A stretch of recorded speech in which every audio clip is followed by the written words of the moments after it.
एक शाम प्राची टीवी पर सीरियल देख रही होती है, तभी उसकी सास वहां आती है। अरे सीरियल में तो ऐसे मग्न है जैसे आज रात का खाना पड़ोसी आकर बनाएंगे। मुझे पता ही नहीं था आपने अपने बेटे की शादी पड़ोस में भी की हुई है। हैं? मतलब?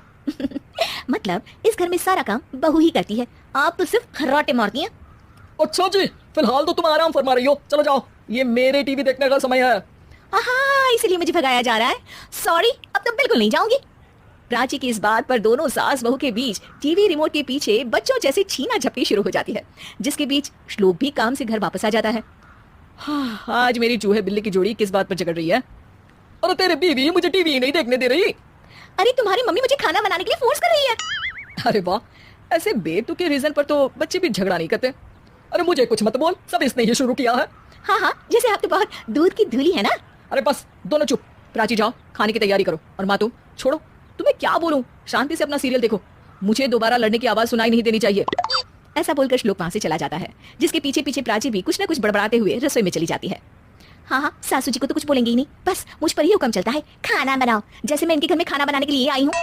इसी तरह शाम बीतती है और रात को श्लोक और प्राची की सास खाना खाकर सोने चले जाते हैं, लेकिन प्राची गुस्से में कुछ खाए बिना काम में ही लगी रहती है। इस घर में किसी को घंटा फिक्र नहीं पड़ता, मैं खाऊं या भूखी रहूं। प्राची कुछ देर के लिए रसोई से बाहर जाती है और जैसे ही वापस आती है तो वहां दूध का भरा ग्लास देखकर हैरान रह जाती है।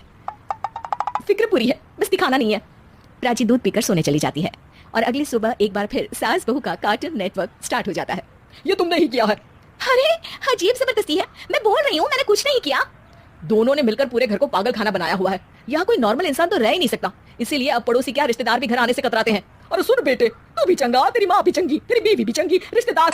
हाँ जी, आपको नहीं पता क्या, गंगाधर ही शक्तिमान है, रिश्तेदार ही। हाँ हाँ, बस समझ गया। कभी जानवरों जैसे लड़ेंगी तो कभी जुगलबंदी करेंगी। भाई मैं आप दोनों के बीच में नहीं फंसना चाहता। सास बहू की इस मनमौजी जोड़ी से परेशान होकर श्लोक अपना सिर खुजलाता वहां से चला जाता है।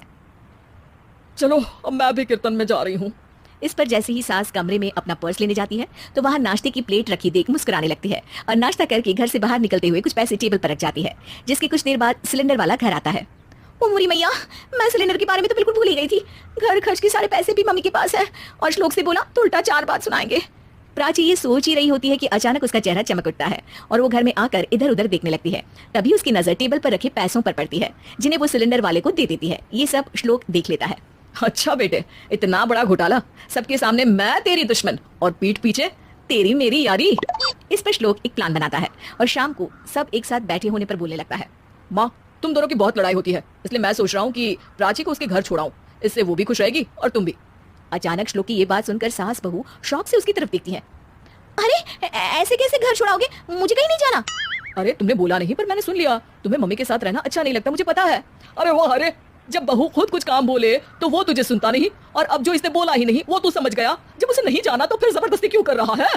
अच्छा, फिर आपको मौसी के घर छोड़ाता हूँ। बस अब आप दोनों एक घर में एक छत के नीचे नहीं रह सकती। मैं इस टॉम एंड जेरी की जोड़ी को और नहीं झेल सकता। है? ऐसे कैसे नहीं रह सकते? तुम्हें इतनी दिक्कत है तो तुम्हारा बोरिया बिस्तर पैक कर देती हूँ, लेकिन मम्मी जी कहीं नहीं जाएंगी। बिल्कुल यही सुनना था मुझे। अगर दोनों में इतना ही प्यार है फिर हर वक्त ये लड़ाई का नाटक क्यों करती हो? देखा मैंने कैसे माँ किचन में दूध रखती है और तुम उनके लिए कमरे में नाश्ता रखती हो, और कैसे वो पहले ही तुम्हारी दिक्कत समझकर घर में पैसे रखकर बाहर जाती है। अरे भाई, इतना ड्रामा तो डेली सोप में भी नहीं होता जितना तुम दोनों ने इस घर में फैलाया हुआ है। तू हमें टॉम एंड जेरी बोलता है ना, तो याद कर वो दोनों भी एक दूसरे को बाहर वालों की बुरी नजर से बचाने के लिए हमेशा सबके सामने लड़ते थे, लेकिन अकेले में दिक्कत के समय मदद भी तो करते थे। बस हमारा रिश्ता भी कुछ ऐसा ही है। और वैसे भी अगर सास बहू में तू मैं नहीं होती तो दुनिया वालों को कहानियां कैसे मिलेंगी?